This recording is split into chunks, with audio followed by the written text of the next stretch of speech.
பாருங்க, எசேக்கியா ராஜா வியாதியப்பட்டார். வியாதிப்பட்டவனையும் தீர்க்கதரிசி சொன்னார், ஓ வியாதி நீங்கி நீர் பிழைப்பீர் என்று சொன்னார். அப்படியா? நீ செத்து போயிருவீர், காரியத்தை என்ன செய்யும், ஒழுங்குபடுத்தும் அப்படின்னாரு. இப்ப என்ன பார்த்து பாஸ்டரே ஐயா நாளை காலையில் நீர் மண்டையை போட்டுருவீரு அப்படின்னு எனக்கு எப்படி இருக்கும்? பயமா இருக்கும். அல்லேலூயா. என்னடா எவ்வளோ வேலை செய்ய வேண்டியிருக்கு, என்ன ஒண்ணுமா செய்ய வேண்டியிருக்கு, நம்மளை சாக சொல்லிவிட்டாரே அப்படின்னு நம்ம என்ன செஞ்சிருமா, ஆண்டவர் பார்த்து சொல்லுவான், என்ன சாயான்னு சொன்னீரு அப்படின்னு சத்தம் போட்டுருப்போம். எசேக்கியா ராஜா டக்குன்னு அப்படியே அந்த பக்கம் திரும்பி சுகர் பக்கம், ஆண்டவரே நான் செய்த நீதி நியாயங்கள் என்ன செய்யும் நினைத்து பாரு. அல்லேலூயா. எங்க அப்ப மோசமானவன், ஆனா நல்லவன் நானு. எசேக்கியா அப்படிதான் ஜெபம் பண்ணிருக்கணும். எனக்கு அப்பா பயங்கர சாட்டம் பண்ணாரு, ஆலயத்தில் போற வேற ஆளை வச்சு விட்டாரு. ஆனா எசேக்கியா ராஜா அதெல்லாம் சுத்தப்படுத்தினார். பாருங்க என்ன நடந்தது தெரியுமா? எசேக்கியா ராஜா எந்த வேலையுமே செய்யல. ஆண்டவர் வேலையை விட்டு வேற எந்த வேலையும் என்ன செய்யல. ஒரு ராஜா படையெடுத்து வந்துட்டாரு.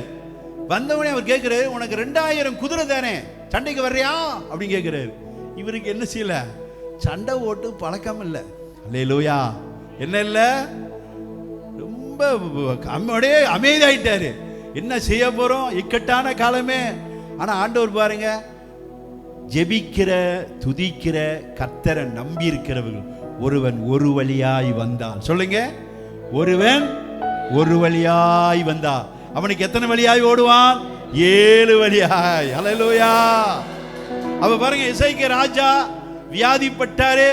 வியாதிப்பட்டவனையும் தீர்க்கதரிசி சொன்னார், சாக போறாரு. சுகர் பக்கமா திருப்பி ஜெபிக்க ஆரம்பித்தார்.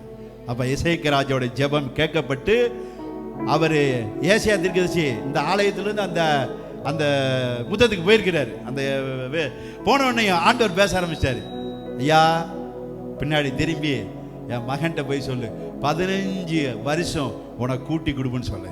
அல்லேலூயா. ஹாஸ்பிட்டலில் படுத்தா தான் உங்களெல்லாம் தெரியும், மரண பயம் தெரியும். அல்லேலூயா. நீங்கள் ஆஸ்பத்திரிக்கு போல தெரியுது.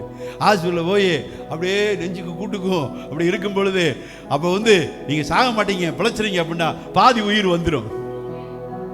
ஆனால் எசேக்கியா ராஜாக்கு அப்படி இல்லை. வியாதியோடு இருக்கும் பொழுது என்ன வார்த்தை வருது?